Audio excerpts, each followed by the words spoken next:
Round the Moon. Chapter 21. J.T. Maston called in.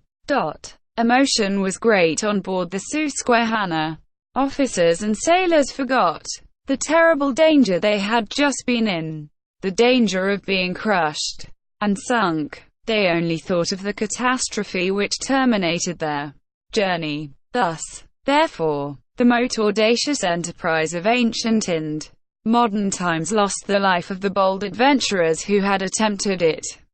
"It is they come back," the young midshipman had said. And they had all understood. No one doubted that the bolus was the projectile of their gun club. Opinions were divided about the fate of the travelers.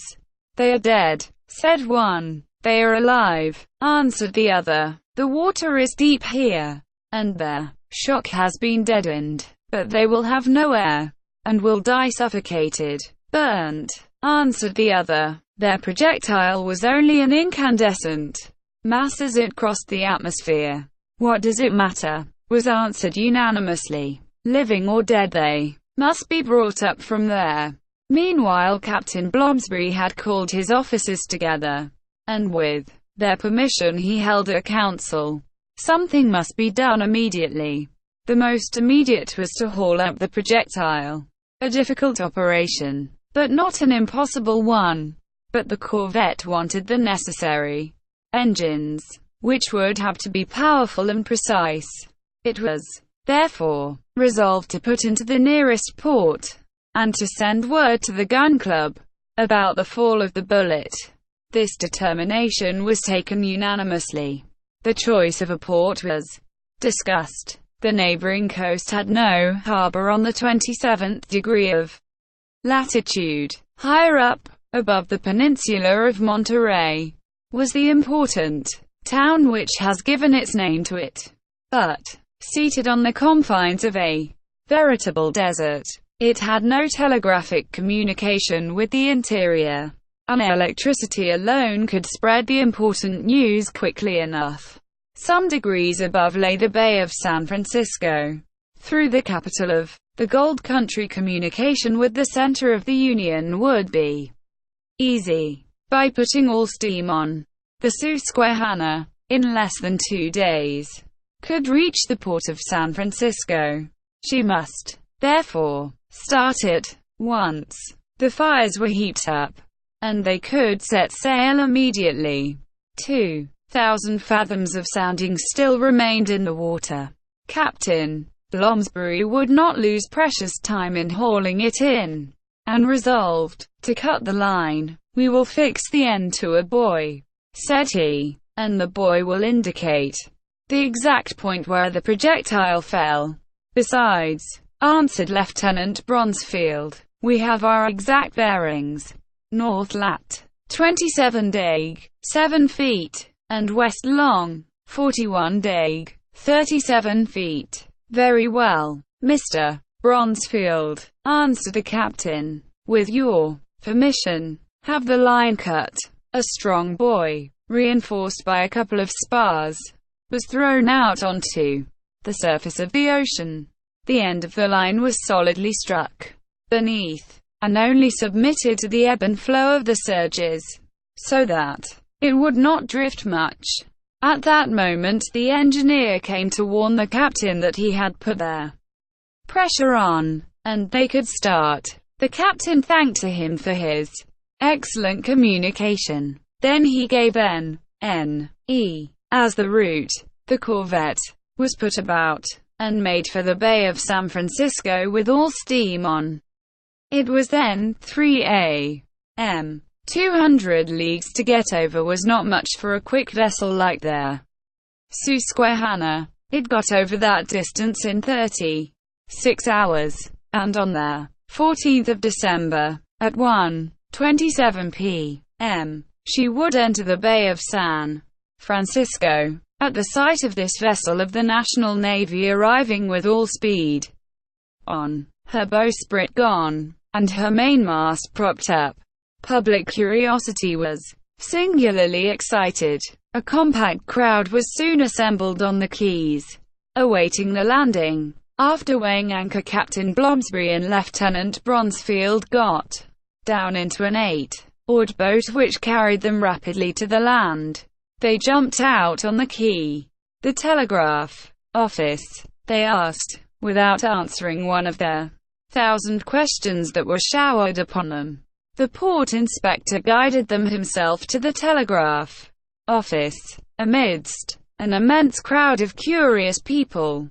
Blomsbury and Bronsfield went into the office whilst the crowd crushed against the door. A few minutes later, one message was sent in 4 different directions. First, to the Secretary of the Navy, Washington. Second, to the Vice President of the Gun Club, Baltimore. Third, to the Honorable J.T. Maston, Long's Peak, Rocky Mountains. Fourth, to the sub-director of the Cambridge Observatory, Massachusetts. It ran as follows: in north lat. 20 deg. 7 feet, and west long. 41 deg. 37 feet. The projectile of the Columbiad fell into the Pacific on December 12, at 1:17 a.m. Send instructions. BLOMSBERRY. Commander Susquehanna. 5 minutes afterwards, the whole town of San Francisco knew their tidings. Before 6 p.m., the different states of the Union had intelligence of the supreme catastrophe. After midnight, through their cable, the whole of Europe knew the result of the great American enterprise. It would be impossible to describe the effect produced throughout their world by the unexpected news. On receipt of the telegram, the Secretary of the Navy telegraphed to the Susquehanna to keep under fire and wait in the Bay of San Francisco. She was to be ready to set sail day or night.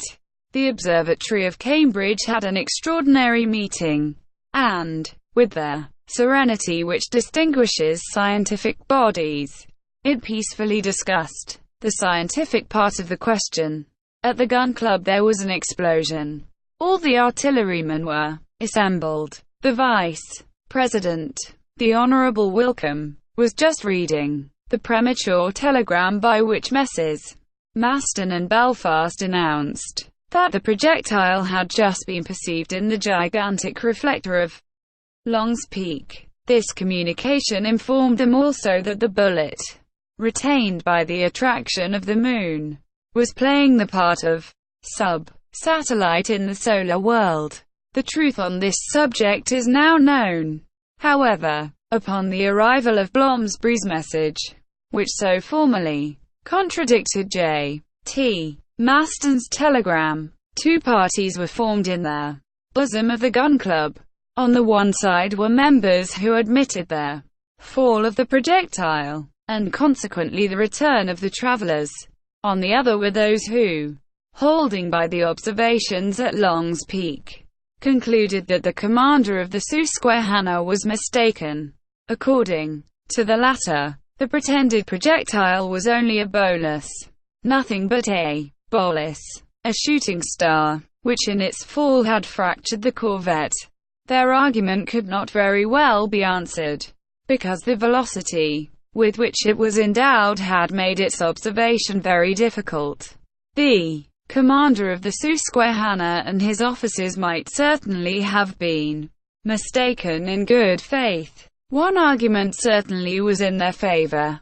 If the projectile had fallen on the Earth, it must have touched their terrestrial spheroid upon the 27th degree of north latitude, and, taking into account the time that had elapsed, and the Earth's movement of rotation between the 41st and 42nd degree of west longitude, however that might be, it was unanimously decided in the gun club that Blomsbury's brother Bilsby and Major Elphinstone should start at once for San Francisco and give their advice about the means of dragging up the projectile from the depths of the ocean.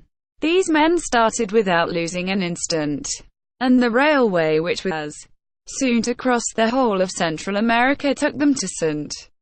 Louis, where rapid mail coaches awaited them, almost at the same moment that the Secretary of the Navy, the Vice President of the Gun Club, and the Sub-Director of the Observatory received the telegram from San Francisco.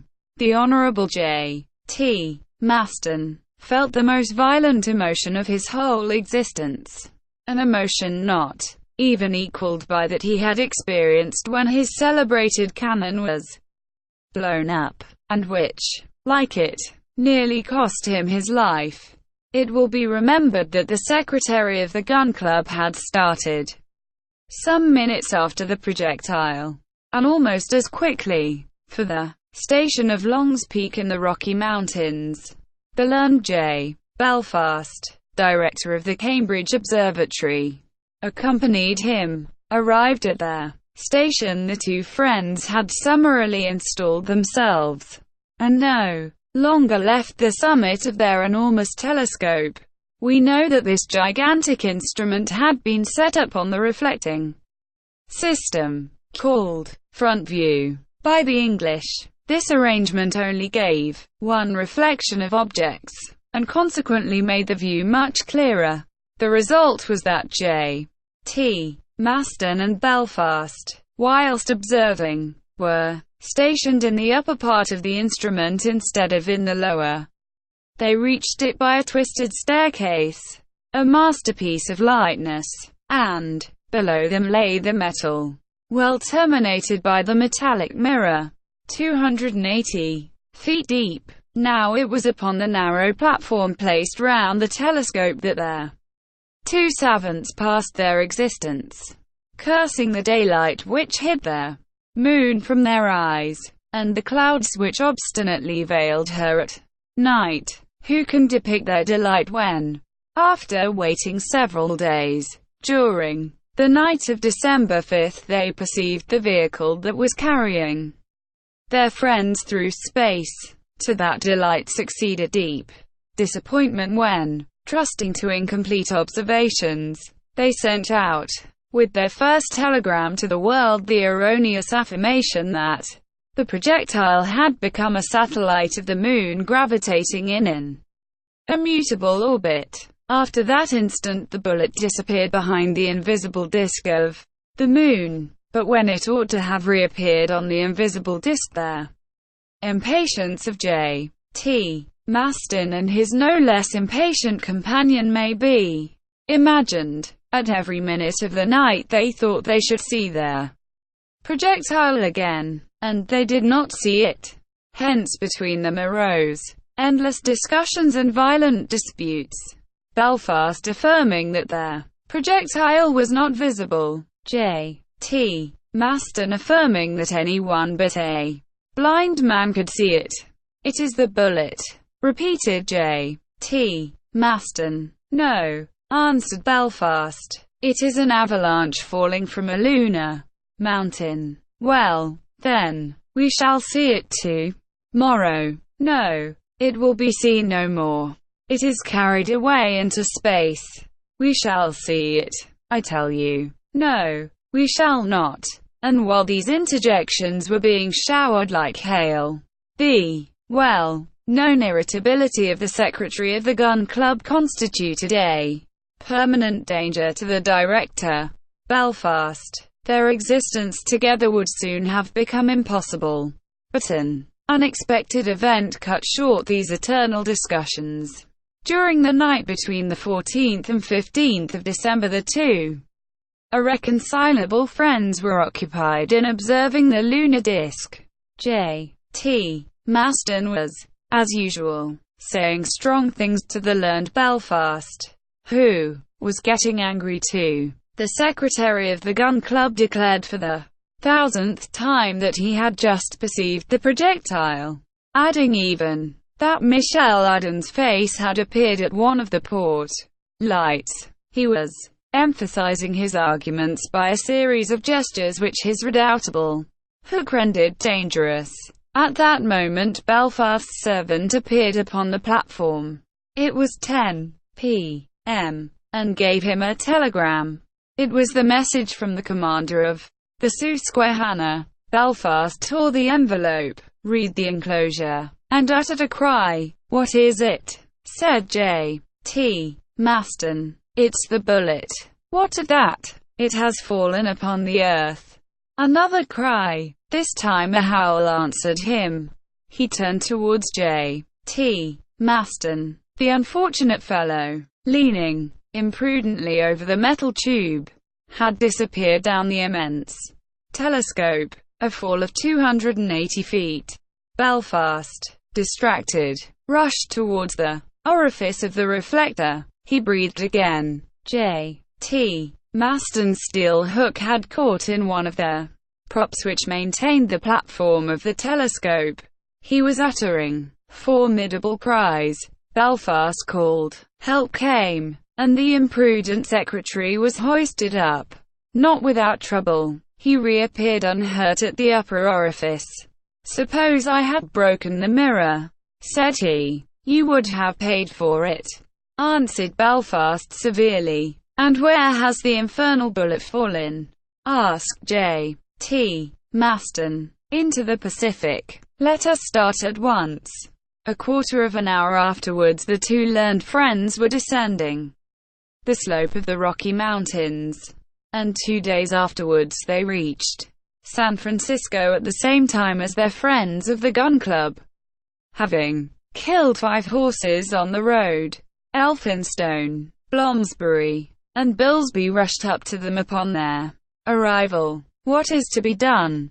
they exclaimed. "The bullet must be fished up," answered J.T. Maston, "and as soon as possible."